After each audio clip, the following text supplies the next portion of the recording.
Good evening, and thank you for joining with us and watching the recording of this. And tonight we have Laurel speaking with us, and she's going to be, I'll let her uh, give the correct title and correct approach, but she's going to be talking to us about natural remedies, natural healing, in particular as the Oriental traditions. I think she's focusing primarily on Chinese. I am interested in the three treasures of Chinese herbal medicine, and and talk to us about how these older ways can be incorporated alongside modern medicine, and how the two can actually work together. So fix what I broke, Laurel. I'll turn it over to you. Thank you so much, Reverend Myosho.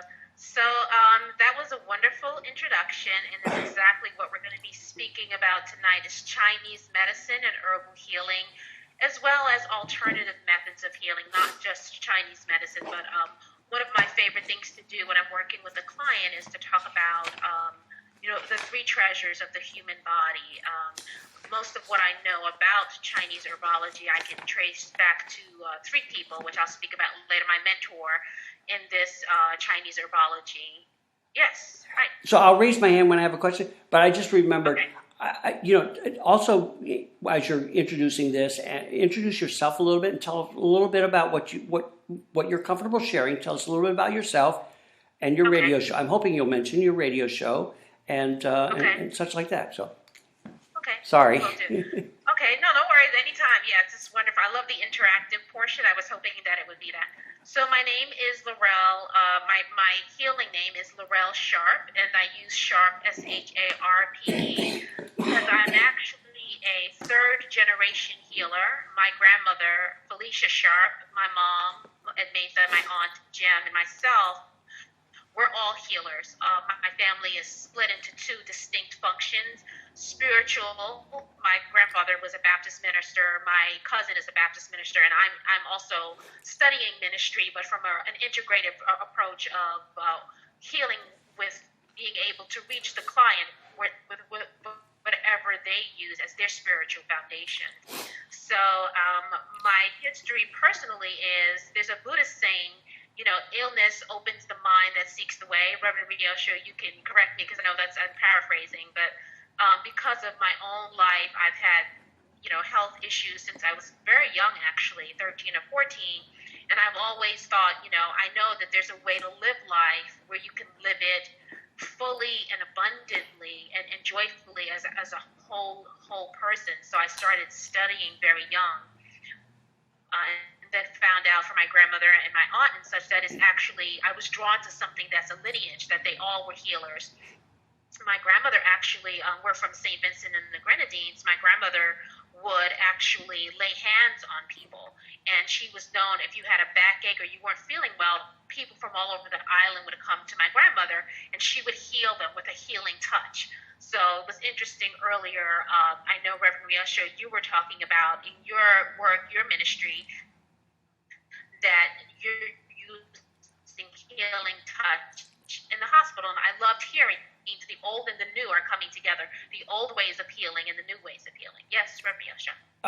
We're kind of getting a bad connection. It looks like if we get cut off, just be patient, and I will reconnect us and then pick up the recording from that point. And I'll try to keep a pretty good note of where we were. Yeah. Okay, yeah, and let me know because I have my iPad. It might be a better connection. It might be me. I'm not sure. But okay. So anyway, that's a little bit about myself. I'm a third generation healer. I've been doing this for over 20 years. I've always had my corporate job, but I consider myself to be like the village shaman, where I do healing as my my life's work, as well as have a job where I go to corporate America. So the first thing I wanted to talk about, because I'm a Buddhist and because I feel that the chanting of Namu-Myoho-Renge-Kyo is paramount in almost everything I do, even though some of my clients are not Buddhist, I still tell them about the chant, and I have them use the chant, and I tell them about the chakras in the bodies and how you can direct the healing of Namu-Myoho-Renge-Kyo to the different energy centers in the bodies. A chakra is an energy center, and we have 7 energy centers in the body. So I've found a lot of help with that in the using of Namu-Myoho-Renge-Kyo in healing. And I have really, I've seen the difference when the combination to me of herbs, healing, and Namu-Myoho-Renge-Kyo is a powerhouse. It's a real healer. I'm stopping in case you have a question, Reverend Myosho. Oh, no, I'm making notes, and I kind of assemble everything. So, but thank you. Okay, great. I'm intrigued. So we're going to start, we're going to start out talking about herbalism and the philosophy of herbalism, and I will give credence here to many years ago. I'm talking at least 25 years ago. I was a teenager. I met this man called Dr. Shen. Dr. Shen was a healer, and he worked out of the village here in New York. And it had been in his family for many, many years, and that was my first introduction to Chinese herbs and Chinese herbology. And my mentor in healing in shiatsu and ki-shiatsu is Susan Krieger. Susan Krieger is the head of the American Shiatsu Association, and I've known her since I was a teenager.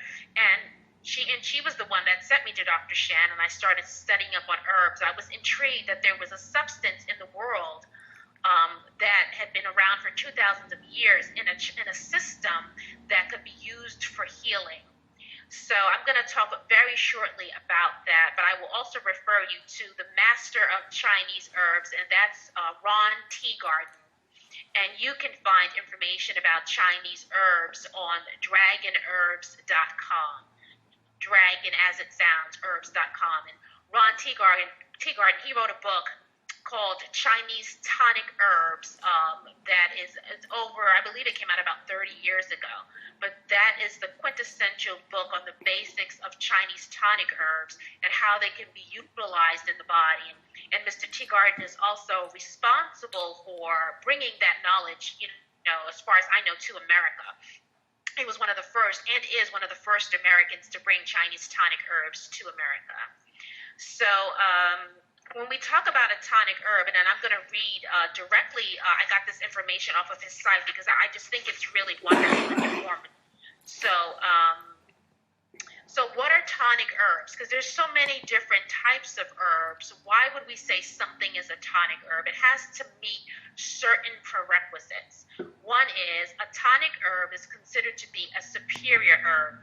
It must have anti-aging characteristics, and it must aid in the attainment of long life. A tonic herb must have broad and profound health-promoting actions that result in a radiantly healthy life. A tonic herb must help balance our emotional and psychic energy so as to help improve one's state of spiritual and emotional well-being and happiness. A tonic herb must have no negative side effects when used reasonably, and therefore may be taken continuously over a long period of time if desired, yielding cumulative long-term benefits. This emphasis on safety is in accordance Laurel? with the first law of Chinese herbalism. Laurel, could I? Do no harm. Yes. Could you hold it there? I'm not sure if I messed up the recording here, and I'd like to at least not to have too much of a gap of loss of information. And pardon me, I'm a non-professional doing this. I can't hear you. Oh, yeah. I'm sorry. I'm not sure if I messed up the recording or not, and I'm trying to check to see if I did, in which case there might be a gap, and I don't want too much space to transpire. Okay. So I can splice it all together and not too much would be missing. And I'm having trouble getting to where I want to be. It's bear with me. I'm either recording all my silliness or my incompetence, or I'm not, and I can't figure out which I am. You can edit it later, so it's down to 30 minutes. Yeah. I just don't want to leave any of your stuff out. And I can't get it to switch over to verify. Okay, so what's going on here?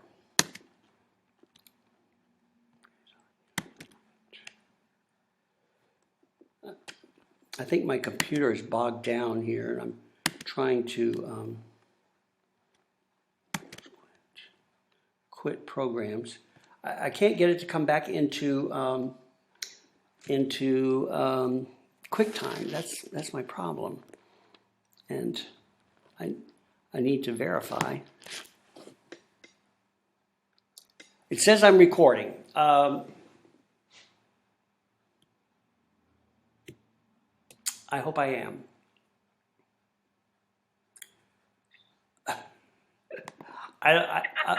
Do you want? Okay, we'll just go with it.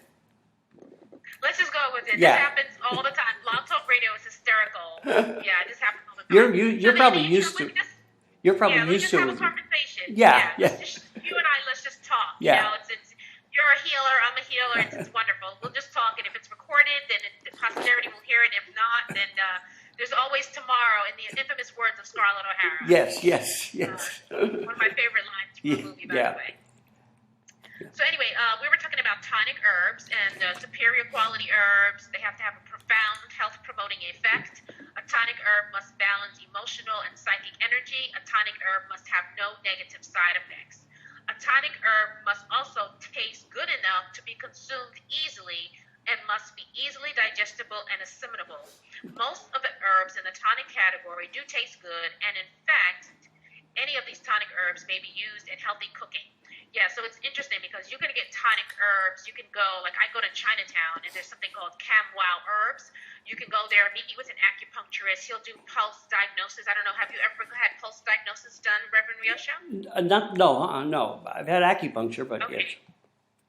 So pulse diagnosis it's an interesting system because the beauty of the Chinese medicine is that, you know, some of the things that we do, we think are so profound with the sticking of, you know, needles and all the medicine and all the chemicals. A lot of what they do is really a life-to-life connection.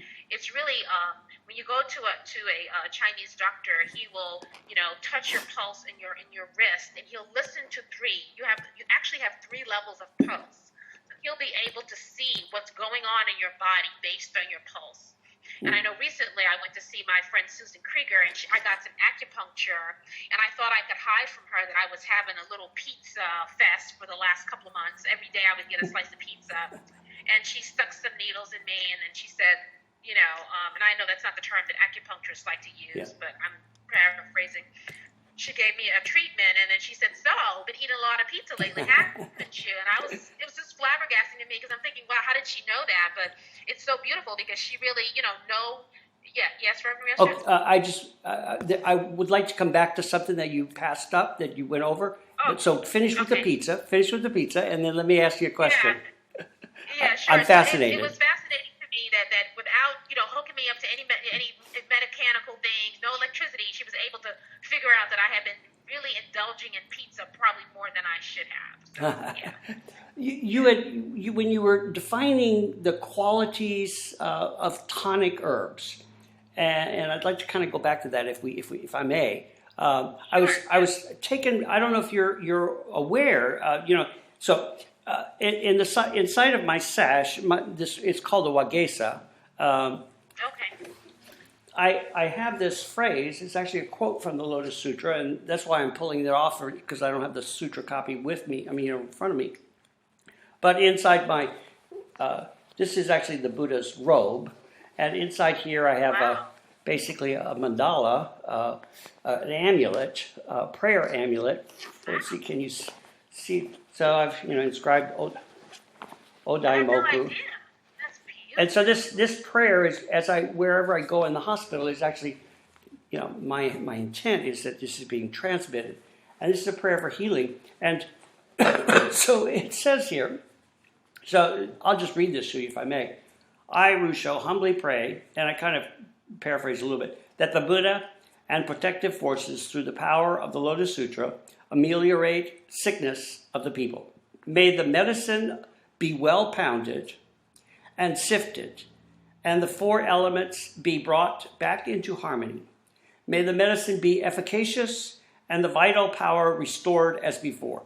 And also in the Lotus Sutra, in chapter 16, when he's talking with the good physician, talks about the medicine was pleasing to, had a good odor, a good taste, was easy to take, And I'm struck by the qualities the terms that you use, and the qualities that you mentioned that mark the qualities of tonic herbs. What are your thoughts on that? I find it fascinating that when you look at, I would say traditional cultures and the way that they prepared herbs and stuff, there's the five tastes: bitter, sweet, sour, and so on and so on. And those create balances. And then there's a theory of the five elements, which go along with what you just said. The theory of the five elements are the seasons. So there's seasonal, it's like every aspect of life is put into by the time you get the herb. It's fascinating to me, and I think it's great that it goes right in line with Buddhism, because I find that Buddhism is healing. So it shows you that connection, and it shows you that Buddhism is in line with so many different things. Buddhism is in line with astronomy. Buddhism is in line with healing, and it's the basic natural proof of that. It's beautiful. I love that. It's wonderful. I had no idea your sash had that in there. Yeah, that's fascinating. Yeah, it's great.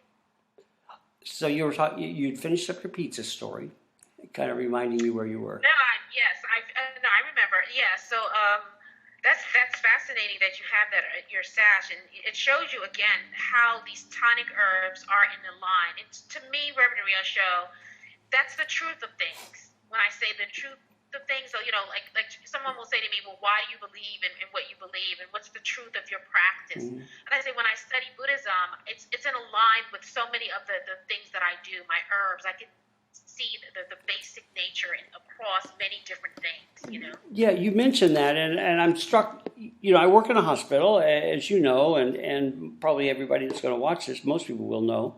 I work in a hospital, and as you're mentioning that, I'm thinking about the disconnect, if you will, between Western medicine and Western's main religion, Christianity. That the two of them really don't ever. Not that I'm aware of, and I'm certainly not a Christian scholar or anything, but there's really no coming together of the two disciplines.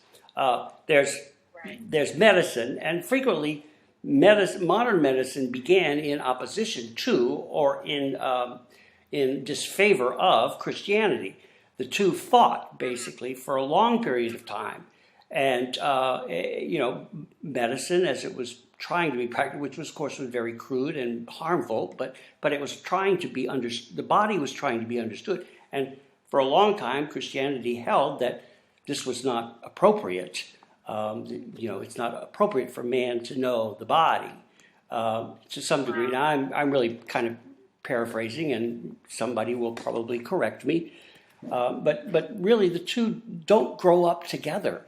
You've got two separated cousins in a way, or two parts of a family tree, because we are, as you mentioned, as you led off, we are spiritual and material beings, physical beings. We have a spiritual element. So, and it's interesting now. This is a very wonderful time for healers, because people are really saying, as the cost of standard medical care goes up, people are looking not so much forward, really. They're looking to combine, the Western and the, integrative medicine and then standard alternative methods of healing. Even there's some new medicines that are being used holistically or homeopathically. So there's another one that I will talk about a little bit later called low-dose naltrexone, and it's a medicine that was used for drug addicts to help them not to have the desire to take the drugs. But Dr. Bahari, he started to use it homeopathically, and he found that when he used a minute portion of it, what it actually did was stimulate the body's own immune system, the endorphin levels. And they found the connection between endorphins and the immune system. So he's been giving like 1.5 to 4.5 milligrams of naltrexone to people, and there's been really miraculous healings. People with MS, people with AIDS, people with cancer. It's been stimulating their immune systems to help them heal. So this type of integrative use of even standard medical allopathic medicine is really starting to happen. So So I can't wait for the day when you can go into Standard Hospital and say, you know what, let me get my pulse diagnosis and let me try some herbs to heal my cancer. And then if that doesn't work, then we'll do the radical radiation. Then we'll do the chemotherapy. I'm looking for those days to come. So you mentioned a term just now, and I think I know what it means, and there may be other people who do, but there may be some who don't, and that's allopathic. I've heard of homeopathic, but I'm not familiar with that term. Could you explain that, please? Oh, allopathic is standard Western medicine. Okay. Allopath. So homeopathic, and that's more, homeopathic is using your body's own, using the medicine to heal itself, whereas allopathic is more like symptomatic. Like you have a headache, I'm going to give you a pill to cure that. Okay. So homeopathic, and it's interesting that you were talking about the history of medicine in this country, Reverend Myosho, because what a lot of people don't know is that actually homeopathic medicine was the standard in this country. It was all we had for a long time, yeah. Yeah, exactly, until a very rich family came along and said, you know what, I'm going to pay you to go to medical school as opposed to study homeopathy. Yeah. So, and that started the trend away from homeopathy. So it's really interesting to know that. But I don't want to keep moving along with the Chinese tonic herbs. Yeah, because I could keep you here all night just talking about this. Yeah. So tonic herbs. So basically, let's go to the three treasures. We could go on and on and on with this, but we were talking about the three treasures earlier, right? So the first of the traditional three treasure system of healthcare, and I'm reading this directly from the quintessential person that knows about Chinese tonic herbs, and that's Ron Teagard. And I would really recommend you can get an education just off of his website. It's so well put together. So traditionally in Asia, there is said to be three primary types of energy in the human body, and the same is true throughout nature. These three energy categories are traditionally known as the three treasures: Jing, Qi, and Shen. These energies are called treasures because they are the very basis of our life. As the great Chinese Taoist sage Lao Tzu said, the human body is only Jing, Qi, and Shen. These are the three treasures. These three treasures are complete as a human being. In order to attain true health and happiness, you must value the three treasures. Without the three treasures, you cannot live long, and deep attainment cannot be reached in a lifetime.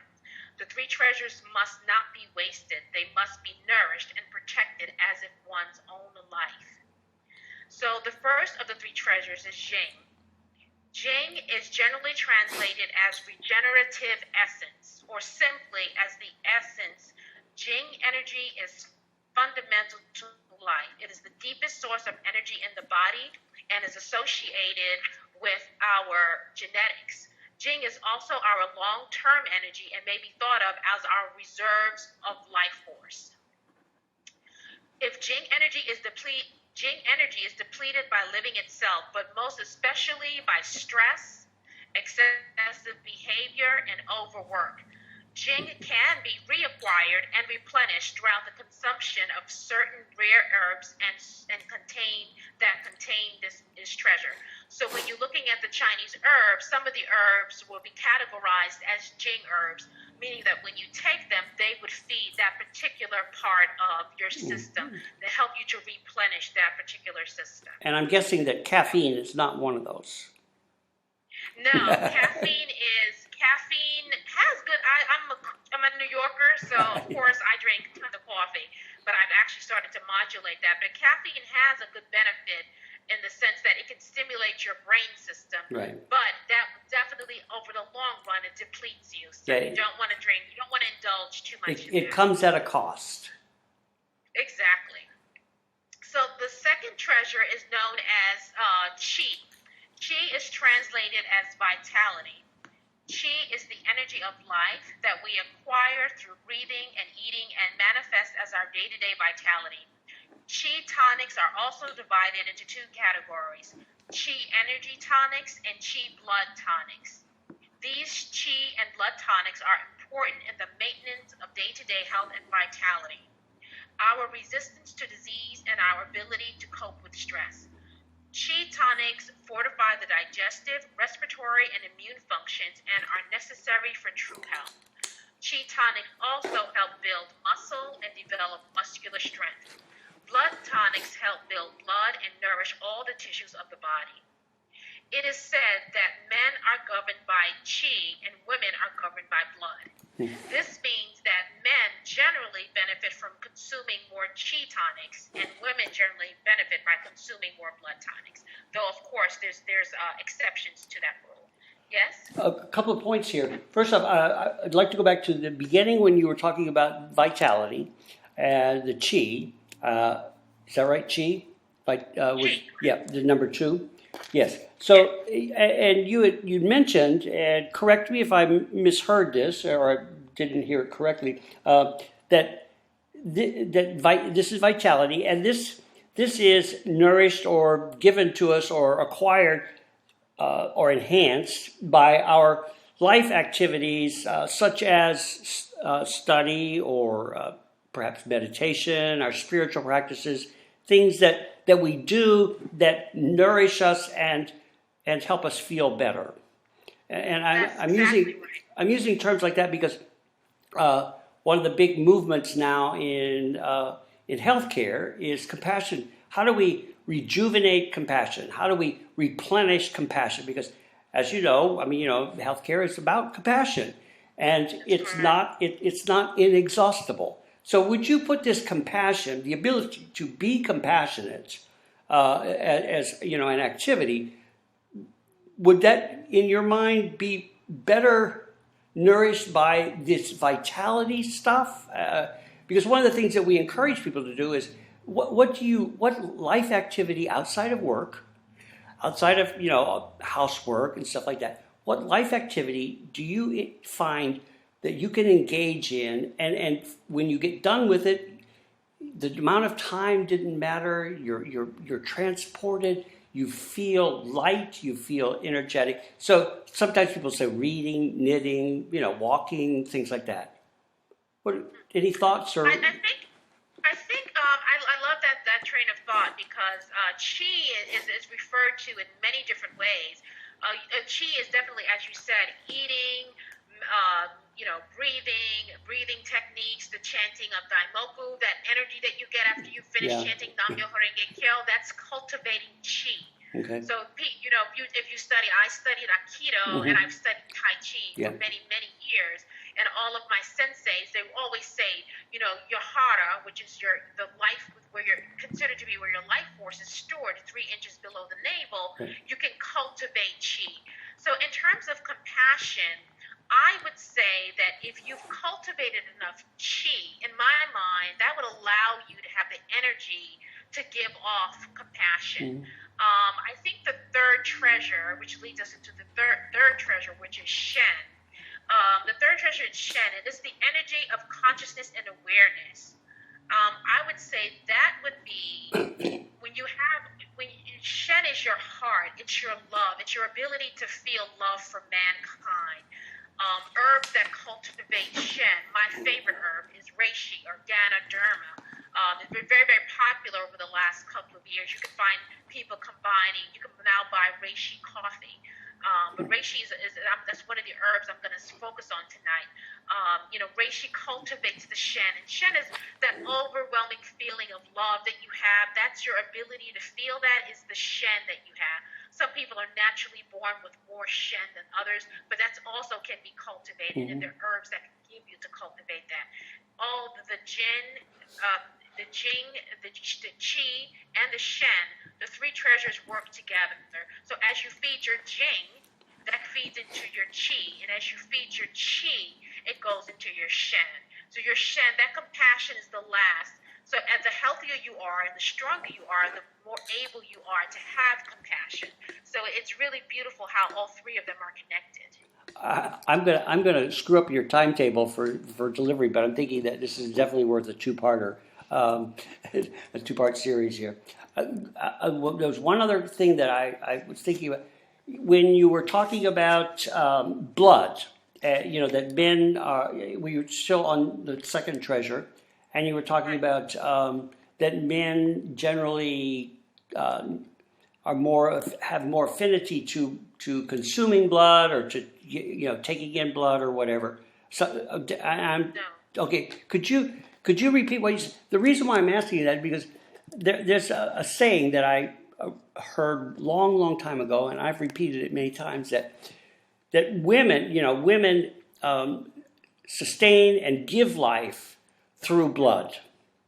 And women bleed, and the bleeding process actually is what keeps life going for humans. It's necessary to continue life. So women and blood is associated with life, but men, their association with blood is to take, to kill, to spill someone else's blood. And so women are associated with blood for life, and men are associated with blood for death. That's an interesting perspective. Yeah, I think that's interesting. It actually, what the second treasure is chi, and men, their chi tonics. There's two types of chi tonics. Basic chi tonics chi is energy. So a man is more, men are they're the movers more in traditional cultures they would be the more physical of the two beings, whereas women, as you said, we're ruled by blood. We're ruled by. So if I wasn't feeling well, the first thing as a woman would be to check. I would be given a blood tonic, right? And whereas a man, he would be giving a chi tonic, so that it would strengthen his chi. But they're both chi. It's two different types of chi. But yes, I see what you're saying in terms of men and blood. That's interesting. Yeah, and it's interesting that, of course, women are stigmatized because of the blood issue. In different cultures, yes, it's interesting. In traditional, now I'm really going way off, but in traditional, that's okay. Traditional Wiccan culture, in certain traditional cultures in Wicca, women actually there's three functions to women: the maid, the crone, and the maid. And the maid. And it's interesting because up until recently, I thought the crone stage, when a woman no longer bleeds, was considered to be the bad stage, but it's actually quite the opposite. Once you're no longer bleeding, then a woman in the society can actually be considered to be an elder, because blood is considered to be the knowledge of your ancestors. So now that you're no longer bleeding, you're actually considered to be holding the knowledge of the ancestors. And I find that fascinating. That is really interesting, and also, as you were mentioning, I was thinking of the aspect that the crone is usually hardened figure, hardened, so kind of a hard figure, kind of barkish, like tree bark or whatever, and so women are impure because they bleed, and when they stop bleeding, they become hardened people, in imagery, so. It's interesting. They're starting to make the crone much more beautiful. Oh, okay. They're understanding that it's actually, it's not the external. You would think it, because we're a society that's so stuck on externals. The maid, the crone, and would be beautiful young, maiden and old crone, but it's actually not that way at all. The crone is a beautiful, maybe silver-haired, but still beautiful features. Sure. And considered to be the highest level of attainment for a woman, because now you've lived. Right, because some women don't make it from maid to crone. Really. Some women, So now you're a crone. Now you have knowledge to give back, and you have a much deeper connection to the ancestors. So it's really. I love that aspect of also the power of the divine feminine, becoming more prevalent in society, and that goes back to another aspect of Chinese herbs, which is the balance of yin and yang. That yin and yang, yin being feminine and negative, and yang being masculine and positive. So that balance of negative and positive energies is the basis of all life, of all things. And that's interesting. That's so beautiful in terms of herbs, because each herb has its jing, qi, or shen, but within the context of that, it also has the positive and the negative aspects of it, the masculine and the feminine, which is a balance for each other. And each being has a masculine and a feminine. So it really shows you that in herbs and in nature and in life, it's all a connection, and it's a beautiful connection. So let's talk about the last of the treasures, and we just spoke about it briefly, and that's Shen. The third treasure is called Shen. Shen is the energy of consciousness and awareness. Though there is no precise translation for Shen, it is often translated as spirit. Shen is the vitality and stability of the mind and of the human spirit. A person with strong Shen is one who is calm and at peace, strong-minded, aware, clear, centered, deeply intelligent, and profoundly happy. A person who is kind. Yes, sorry. Yes. Well, I want to stop you there. I'm having some discussions with at work, and part of what I do is dealing with older people and death and transitioning from this life to the next life. And I'm thinking about what you're talking about here. That this is spirit, and you are also defining.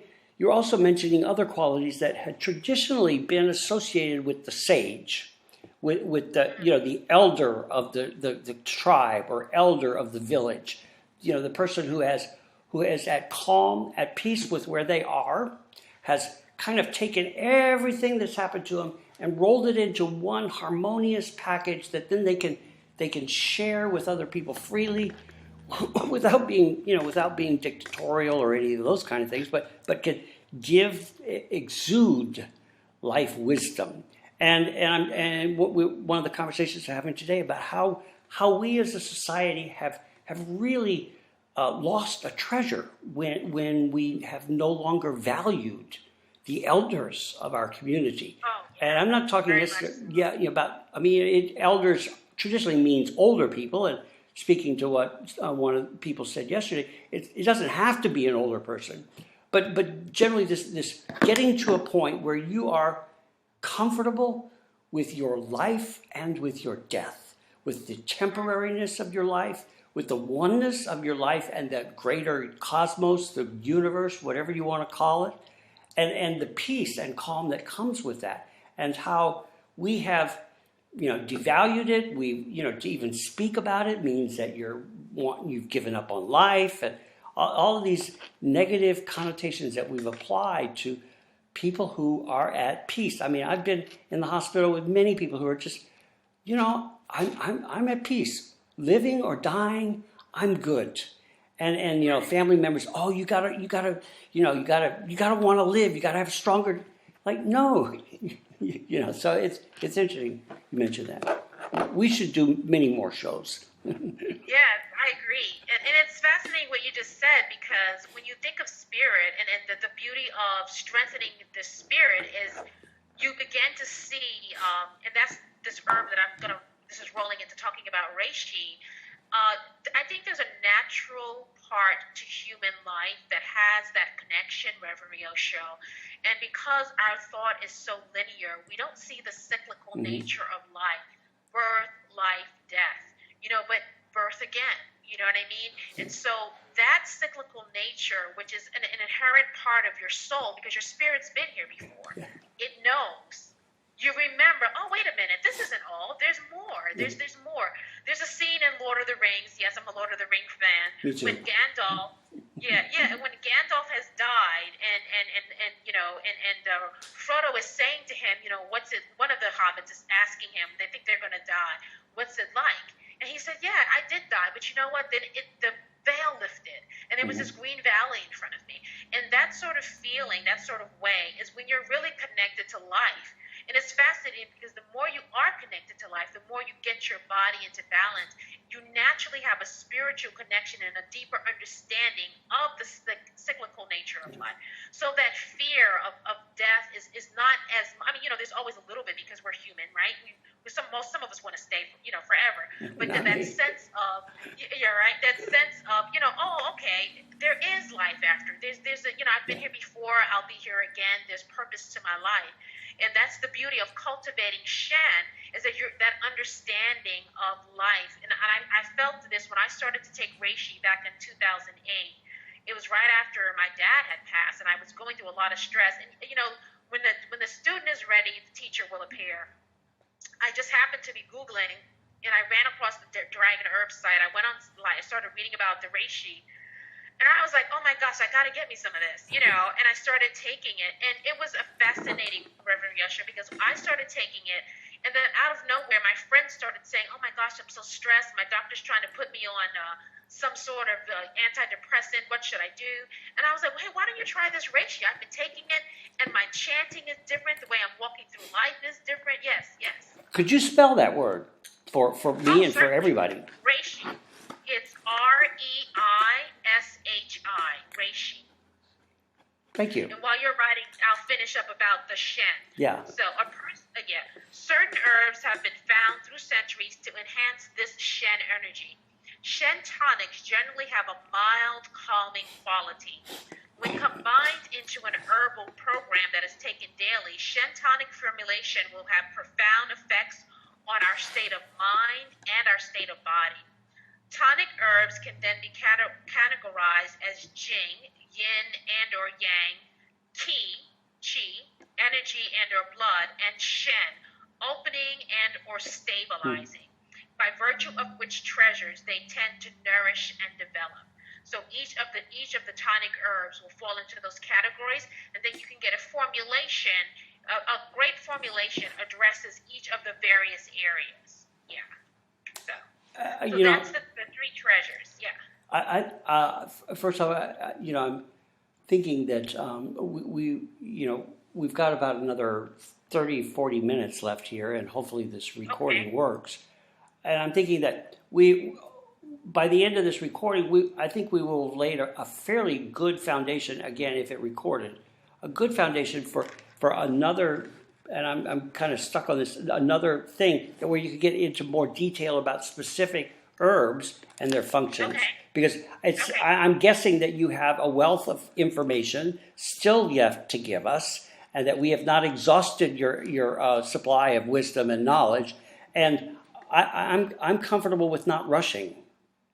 Okay. Yes, absolutely. So that's great. So then we can finish out the last 30 minutes talking about the Chinese herbs, and if we have a moment, we'll go into reishi, and I'll leave. I had a lot of, I didn't know how long it would take, so I had a lot of information, and we can do that the next time. Yeah. Great.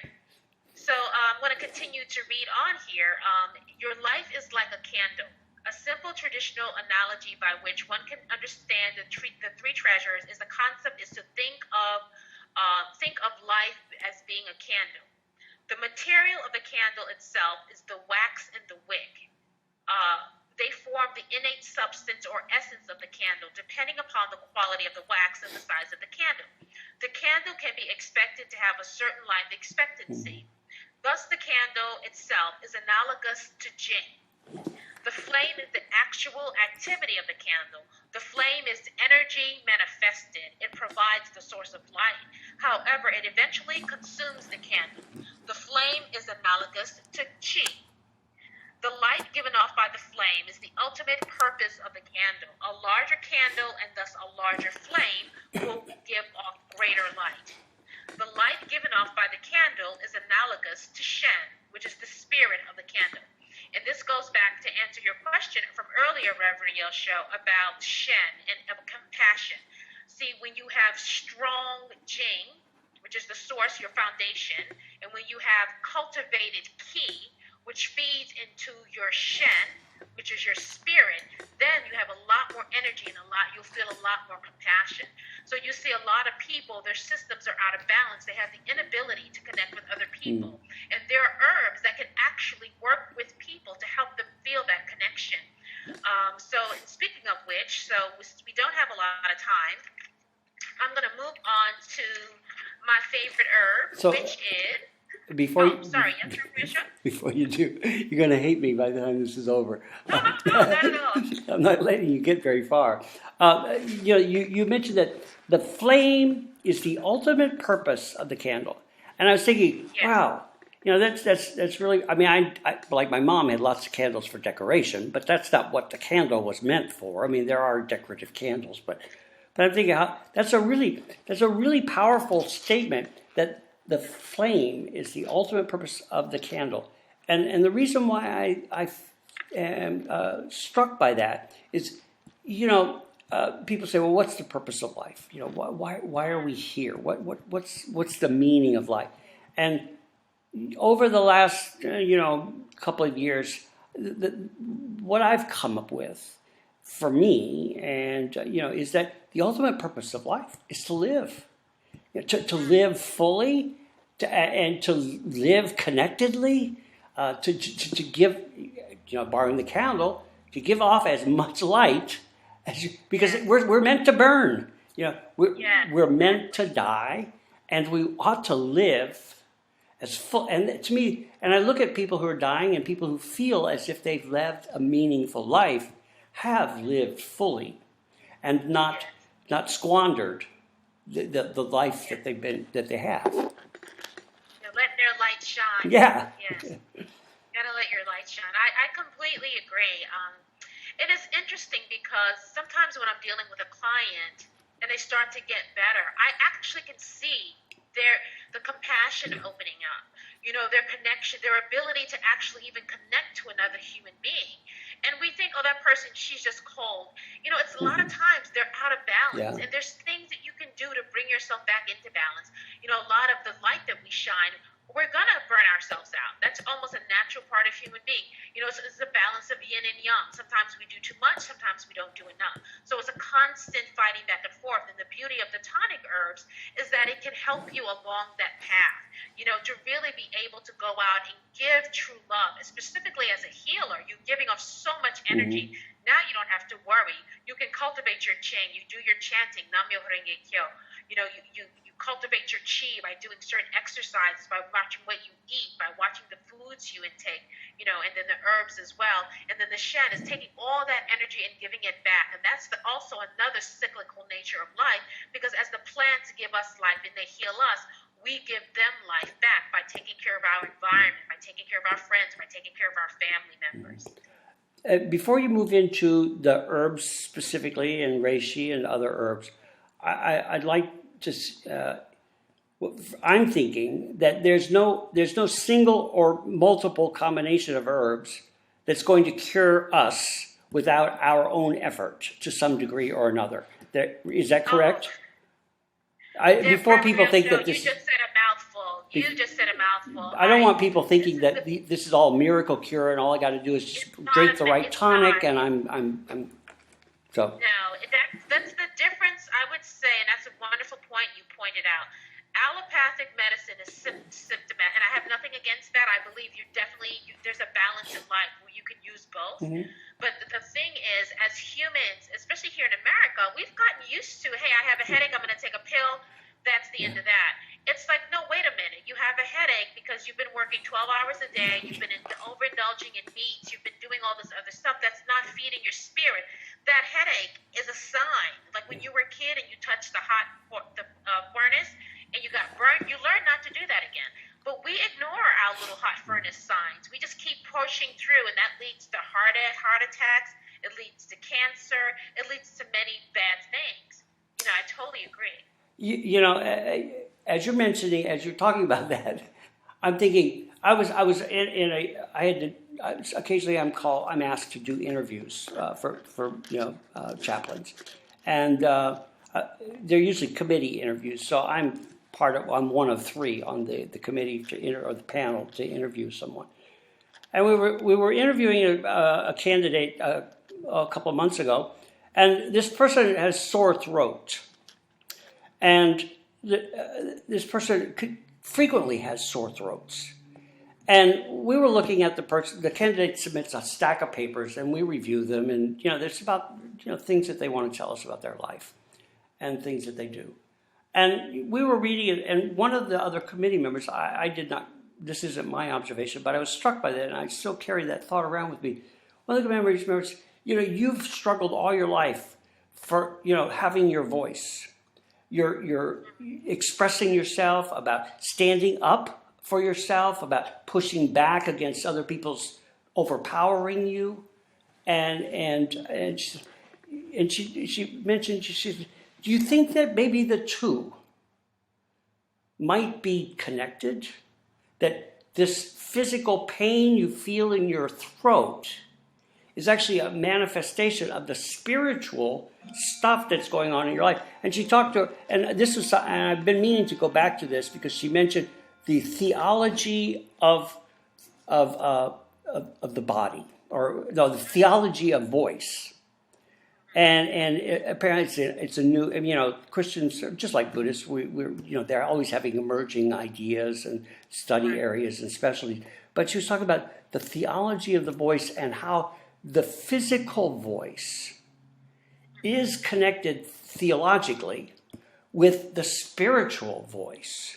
So what's going on in our throat? And I'm thinking about all the symptoms that we try to mask and not treat through Western medicine. I mean, as you mentioned, you have a pain, you just take a pill, make that pain go away, but you're not really treating what caused the pain. And when I sit down to do healing touch with a patient, I always tell them, you may have specific areas that you want addressed.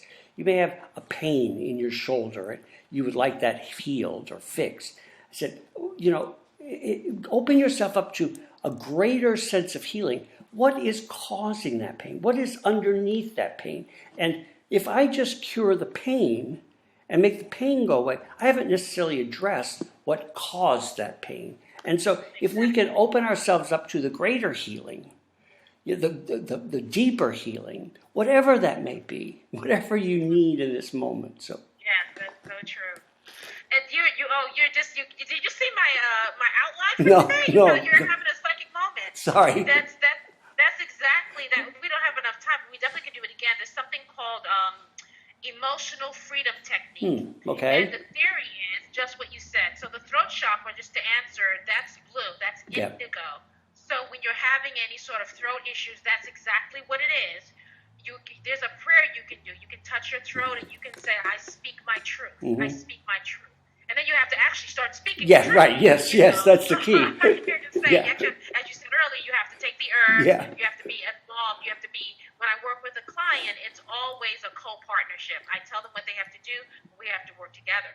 But in the emotional freedom technique, the basis of that is you can trace back every physical illness to a traumatic event in your life, usually before the age of 5.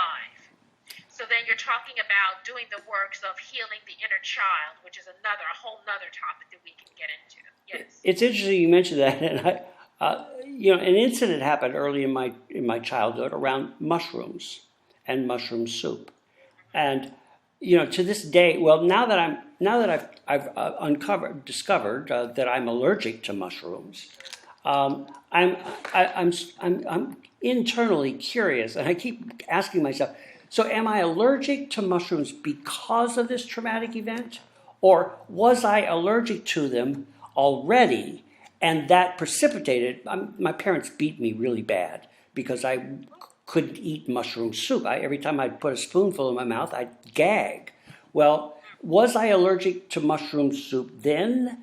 Or am I allergic to mushroom soup because I just for whatever reason, I didn't like it and I was throwing up? And my parents beat me, and so I've developed this psychosomatic allergy to mushrooms because a mushroom allergy is somewhat rare. So it's just kind of interesting how you had mentioned that, and I'm pointing to you on the screen, how you had mentioned that our mind can trigger so many things in our physiology. And it's interesting because many years ago I had a patient that was terminal. And he was told he was terminal. I don't really believe necessarily that your body can heal itself. I do believe that eventually we are going to pass, as we said that, but you can heal yourself.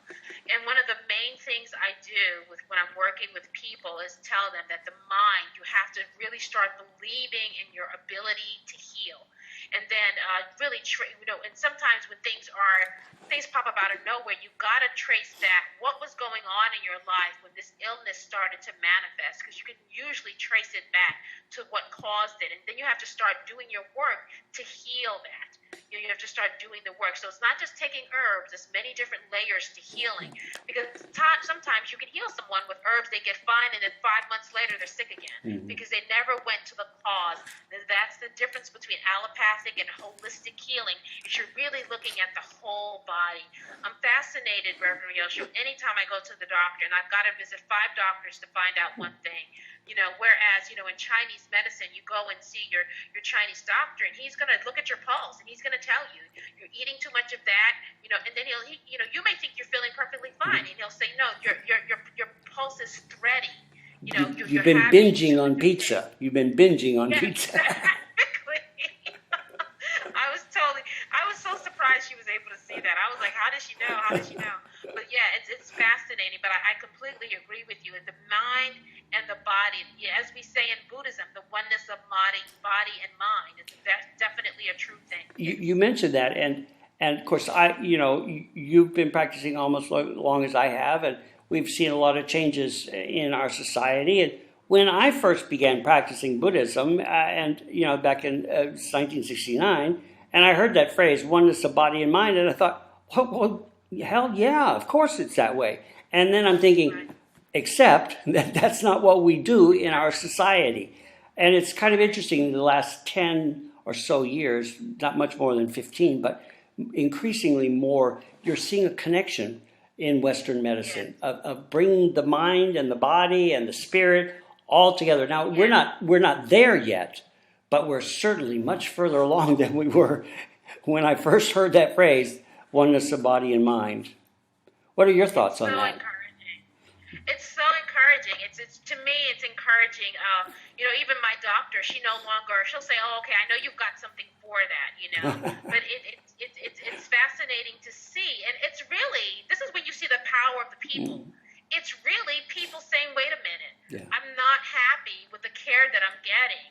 I know there's other things out there, or listen, doc, I took this herb and it made me better, and you need to look into this." I actually had my doctor call me and say, I've been feeling a little, depressed. What do you think I should take for it? I'm thinking, okay, that's interesting, but I have the knowledge of herbs, and I was able to help my doctor to do something rather than just pop another pill, which, as you see by the recent deaths of so many celebrities, it's an epidemic in this country, and some of the things that are out there, some of the illnesses, there are alternatives to getting better. So it's encouraging to me to see so many doctors being open to integrative treatment. It's really encouraging. Yeah, and one of the things I'm struck by is the overprescribing pain medications, and of course that's epidemic, and hopefully at some point in this multi-part series you will maybe talk about that. But I'm also struck by something here, that one of the underlying causes for this overprescribing, people always say, well, it's the patient who wants, they want their pains to go away. They don't want to live with life pain. We expect everything to be easy, so on and so forth. And yet there's another underlying cause there as well. And that is that many physicians either cannot or do not want to spend the time to delve deeper. And it's easier to write a prescription. Now, I'm not pointing the finger at any one person, but instead pointing the finger at a deeper systemic problem that exists in our medical industry, is that attention to patient and time given to patient. And it's not always the physician's fault. Sometimes there's an administrator behind there who's counting numbers and not people. Very true. And so how we on the one hand, we're coming closer to oneness of body and mind, and on the other hand, we're coming way far apart when we treat people as numbers and not as people. Right, there really has to be, and I remembered, you're spot on, Reverend Myosho, spot on. And I remember when HMOs came about. My grandmother on the other side, she was a surgical registered nurse, like a pioneer nurse. And I remember the story she would tell me. And I remember when HMOs came out, and I thought, oh, great, they're going to have a better standard of care. But no, that's not what happened. So we see now we just had another layer added between the patient and the doctor. So I remember the last time I went to just get a physical for my old doctor, and I said to her, how many patients do you see in a day? And I think she said 50. Yeah, they've got like how 7. Is it even possible? Yeah, it's down to 7 minutes per patient is what they're supposed to. I was in a meeting with the head of our hospital and part of our system. He's one of the senior executives, and he was talking about I was kind of shocked that he mentioned the person's name, but it was a physician who does a certain surgery procedure, specialized, and he doesn't do as much patient output. In other words, he doesn't perform as many surgeries as what the computer says he ought to be able to perform. In other words, he's not efficient enough, he's not fast enough. And so his position, his job is on the line because he's not doing enough surgeries. And I'm thinking, wait a second, something's missing in this picture. So. It's driven, and another element, it's money, and a lot of times the reason doctors are writing a lot of prescriptions, honestly, is because the pharmaceutical companies are giving them kickbacks. Yeah. Obviously doctors care about patients, they want to see them healed. I don't think anyone goes through that many years of medical school because they want to write prescriptions. No. But there needs to be an overhaul of the medical system. That's not what President Obama just did. I'm glad people have insurance, but it really everything needs to be, in my opinion, to even walking into a hospital, having a different type of experience, put some plants in there, change the rooms, allow families to stay with patients. You come to our hospital. Yeah, you can spend all the time. Yeah, you can stay there. Some cases, depending on the situation, you can get a meal. We'll provide you blankets and sheets, and and we have lots of plants. That's amazing. So I don't want to. It needs to spread. Yeah. I don't want to get too far off. I don't want to distract you from your conversation. We have the potential of doing that with the medicine, with modern medicine. It's all part of it, But getting back to the herbs. So we were talking about the Chinese herbs. How much more minutes do we have? I don't want to. You've got about 15 minutes. Okay. For this episode. Yes. In this episode, we mentioned reishi briefly, but I'm actually not going to talk about reishi because you are allergic to mushrooms. So we're going to skip reishi because reishi is in fact a mushroom. But I'm not the only person. Hopefully, will watch this. So please speak about reishi. Yeah. So. Okay. We're going to talk about reishi later. We mentioned reishi, and I encourage you all, whoever's listening, please look reishi up. Let's talk about what. And I'll make sure Laurel talks about it another time. Yes, because Hoshu Wu has a story behind it that I think is really interesting and funny. So Hoshu Wu. Spelling? Oh, certainly. I'm sorry. H-E, Ho. H-E? Yeah, Hoshu Wu. H-E. Next is Shu, S-H-O-U. S-H-O-U. Okay, it come out garbled on the thing. Oh, I'm sorry, yeah. Hoshu, and the last is Wu, W-U. Hoshu Wu. Okay. Thank you. Hoshu Wu. This is a story of a hermit, it's the legend of Hoshu Wu. Li Ao from the Tang Dynasty, 618-907, wrote a book called The Legend of Hoshu Wu, documenting in detail its discovery. So Hoshu Wu is an herb that helps strengthen and stable the lower back of the knees. It is used to maintain youthful functions in men and women. Normally abundant, support for the health of women and men's reproductive system. It is widely used to maintain a youthful condition, and strangely enough, the color of the hair being black. Did you know that? No, I did not. Yeah, so actually, Hoshu Wu translates into he whose hair is black. Yeah, so it's interesting. So Hoshu Wu, yes. I was just going to say, so nowadays, one of the side effects of chemo is that men's hair frequently turns black again. The gray goes really? Yeah, the gray goes away. And not just temporarily, but for like ever or long term. Yeah. That's bizarre. Yeah, it's interesting. I mean, it's not universal, but it is frequent. It is a frequent side effect of chemo is your gray hair going away. Huh. Now that I hadn't heard of. That's fascinating. I would love to find out why that is. So, Hoshu Wu is a good source of iron. It contains antioxidants. Supports the body body's innate ability to efficiently clear superoxide, the highly reactive free radical, from the body. Free radicals are produced at every moment of our life as part of the living process, and our health depends upon our clearing them from our body on a moment-to-moment basis. The support generally comes from foods and herbs that humans consume. It's widely believed that the SOD generating capacity of Ho-Shu Wu is one of the reasons it is considered by many to have anti-aging and longevity increasing activity. These actions help maintain healthy physical and mental functions and structures. So Ho-Shu Wu, I'm going to tell the short version of the story. Ho-Shu Wu was a guy that was not born very fortunate. He wasn't very strong, he wasn't very potent, he wasn't very smart, he wasn't very tall, he just wasn't very.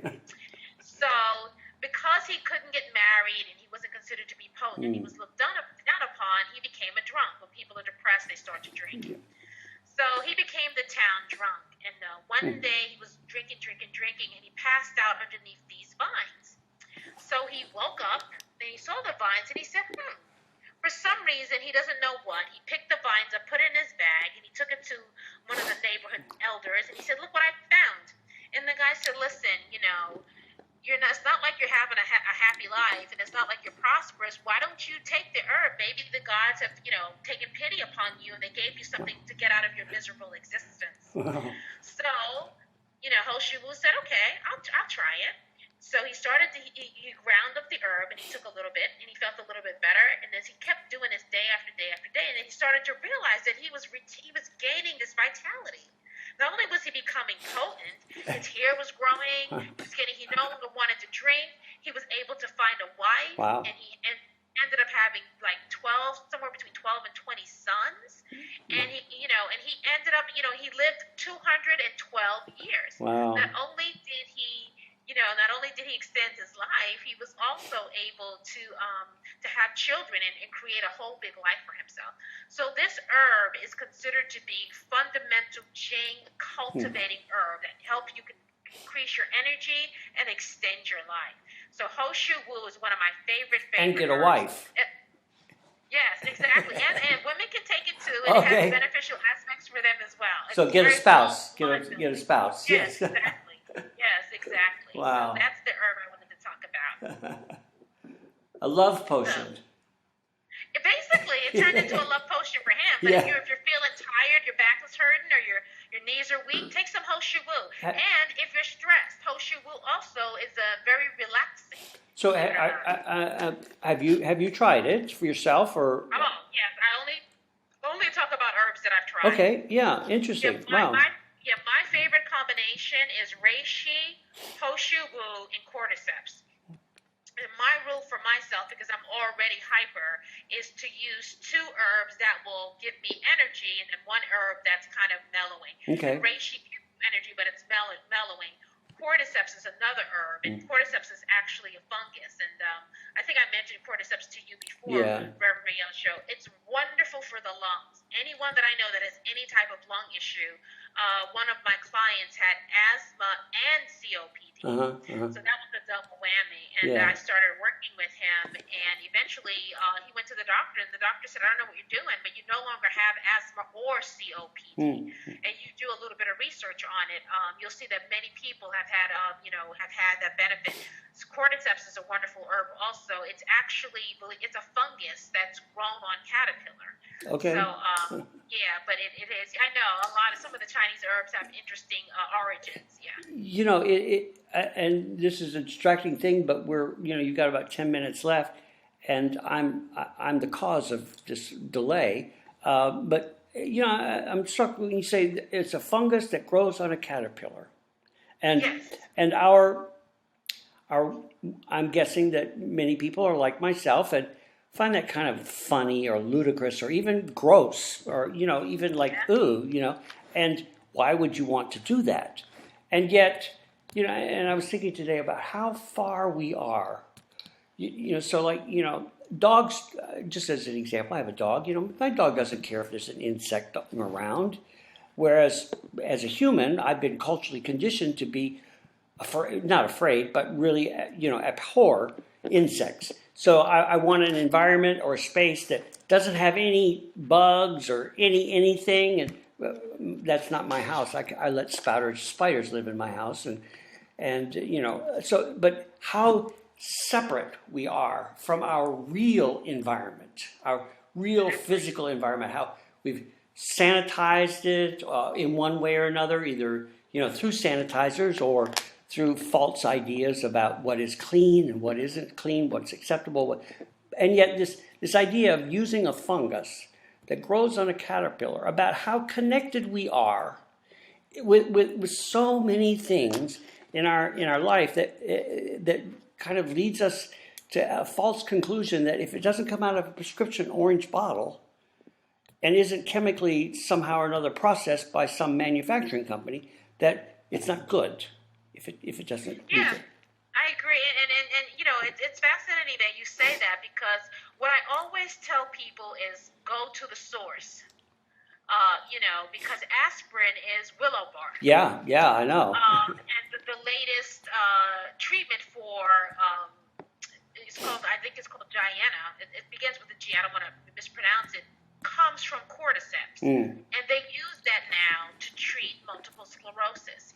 So when you trace the origin of many of the standard medicines that we're actually using now, they actually come from traditional medicines. They've just been taken out of that, and they've been copyrighted or whatever, and they've been turned into a medicine. So that now, instead of costing a bottle of cordyceps, if you're paying a lot for it, it's particularly now, since now I was going to say it's been cultivated, so it's no longer, you can get cordyceps that's been cultivated on rice, so it doesn't use a vegetarian. Well, I don't care. I don't care where it grows. So I know, but it's just interesting, because if you do exactly what you said, a lot of people, they don't realize that some of the very medicines they're taking can be traced back to the origin of traditional herbs. It's fascinating. Yeah. Well, we have about 7 or 8 minutes left, and this may not. I'm guessing this is not where you thought you would be at this time of the night.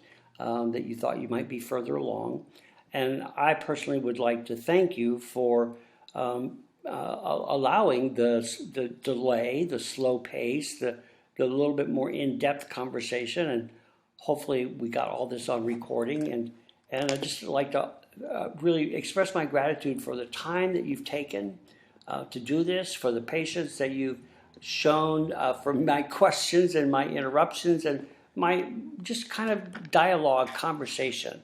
And I appreciate that, and thank you. And is there something that you would like to say in parting? Any final thoughts? I'll give you the last word. Thank you, Myosho. And no need at all to apologize.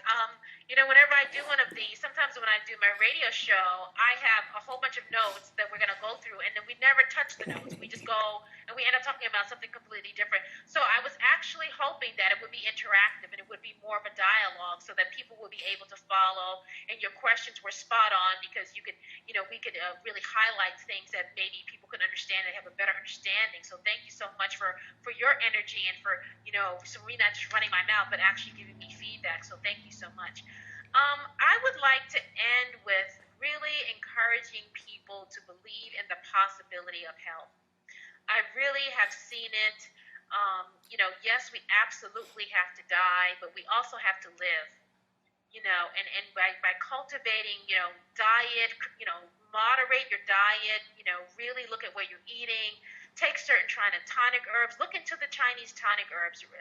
Ron Teagarden has a wonderful site called Dragon Herbs, and he really goes into depth. I apologize for any license I may have taken in terms of explaining some of it, but he's an actual master at this. He really will be able to help you to understand deeper. So please, definitely go on the site Dragon Herbs. Learn about Chinese tonic herbs, the 3 treasures. If you get a chance, please tune into my site. It's called, I have a blog talk radio show called It's Only Natural, and it's on Blog Talk Radio. They have some archived shows there. We're going to be launching again as the summer gets here and doing a lot more interviewing and speaking with other healers, because my goal, Reverend Myosho, is to really help people know that there are other alternatives. You know, never give up hope in terms of your ability to heal your life, to live a happy life, and to live joyfully. At the end of the day, it's about living joyfully. So thank you very much. You just mentioned something. I'm sorry, the cap fell off of my pen. Two quick points. One is next time I hope that we can have all of these the links and any of the technical information, such as it's only natural and stuff like that, on a slide or something that I could show to people, or we could have also transmitted, because I've got a couple cameras and that way people could actually copy that down. That was number one point. Number 2 point, it would be kind of interesting to have a panel discussion with you and Susan McGuire, Brian McGuire's wife. I don't know if you have been on when Brian's been on. He did that thing on the liturgy and Sherry Hutcher's check his privilege, his male privilege, and she's done two. She's joined us for two of these, and she's a physician, a Western licensed physician who also practices herbal, who also prescribes herbal remedies and natural healing. And it might be interesting to have the two of you in conversation and sharing your even if they different views, but just kind of having that conversation that for people to hear, to listen to, and to think about. I would love to. Let me know. Yeah, because I mean, you two, I think, come from somewhat different traditions, but she gave a thing about seasonal allergies and seasonal herbs. Like there's some herbs that are in season and appropriate to treat allergies or to treat seasonal symptoms, and how that all that. So yeah, it would be pretty cool. So. Yes, that's great. Yeah, that's macrobiotics. A lot of that was my actual initial training was in macrobiotics at the Kushi Institute many years ago. Yeah, so I know about that. That's eating seasonally and in season. That's the microbiotic belief. And that's another. And she's more than that, but yeah, that was her presentation for that night. So okay, great. Yeah, absolutely. Let me know. Let's do it. Yeah, that'd be pretty cool. I'll try and work that out. Okay, great. So just one more time, It's Only Natural is the name of your. Only Natural. Okay. Yes. And if I did a Google search, because I'm that's how I figure things out.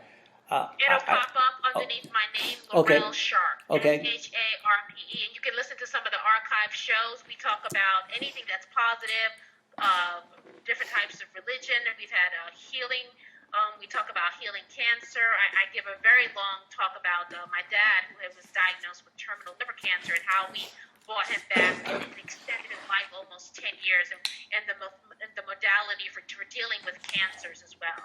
So if you get a chance to check that out, that'd be great. And I'm going to give you a little bit of homework as I see what we've got. I'll check this. I'll see if we've got anything recorded here. If I do have something recorded, then when I give the description of this thing, some words that I would like for you to type out and spell for me so that I get them correctly. Okay, hold on one second. Let me just get my pen. Sure, okay. Of course, Ready, yes. So the technical names for all the three treasures. You don't have to go into the explanations, just the technical names, because I can write it down there that these are the words that she's mentioning, because they're so that way people have the correct spelling, and if they wanted to look them up, they would be able to. If you could also write out Mr. Teagarden's full name, and also the name of the Dragon Herb Place. Okay. And you mentioned Reishi and Ho Shu Wu, and this last one, the asthma thing. If you could spell those words out, so that way they would be there along with the YouTube thing that people could look up. Perfect. Okay, we'll do. All right. All right. Hey, thank you very much.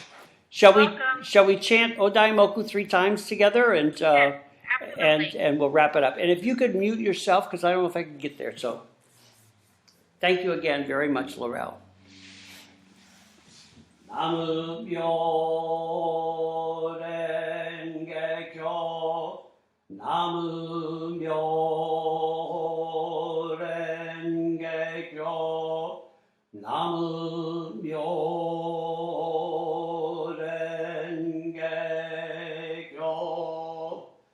Again, thank you. And gosh darn, I hope this recording worked out because I think it's a real treasure. And I thank you for that. Thank you for your energy tonight. Thank you, Myosho. Appreciate you inviting me on. Yeah, See you soon. it's great. Okay, bye.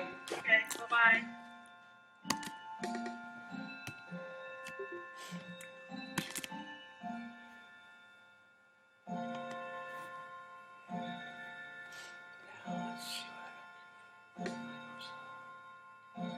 All right, so what do I got here? Okay, stop screen.